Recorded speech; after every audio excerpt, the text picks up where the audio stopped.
श्रीकृष्णोद्यौः सामवर्तात पदुर्याम्भूमिर्दिशाः श्रोत्रात्तथा लोकान् आकल्पयन् यत्कुरुखेणाविघा देवा दद्यामतन्वत वसन्तोऽस्यासीदाज्यम् ग्रीष्म इद्मः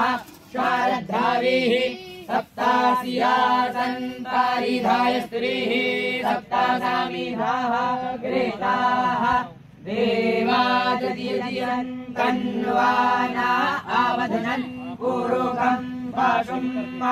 दद्येन दद्यामायाजन्ता देवास्तानि धर्माणि प्रथमान्यासन्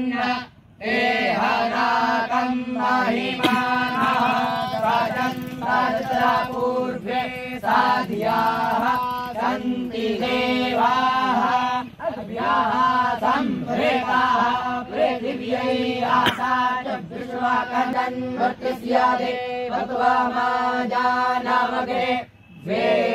वेदाहमेतम् पुरुषम् महान्तमागत्यावन्नन्तमसः परस्तात्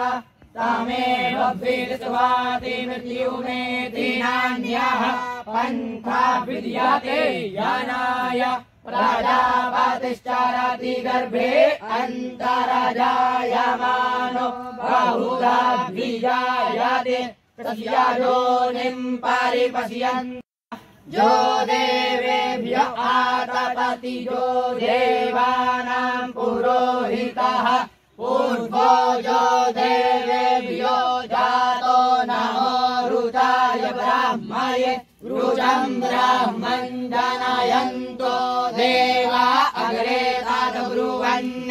न स्वैवम् ब्राह्मणो विद्यात् तस्य देवा आसन्वासे श्रीश्चते लक्ष्मीश्च पत्न्यामहो रात्रे पार्श्वे नक्षत्राणि रूपमश्वेवौ व्यात्तम् कृष्णन्निखानम् एखान सर्वलोकम् एखान हरिः ओम्।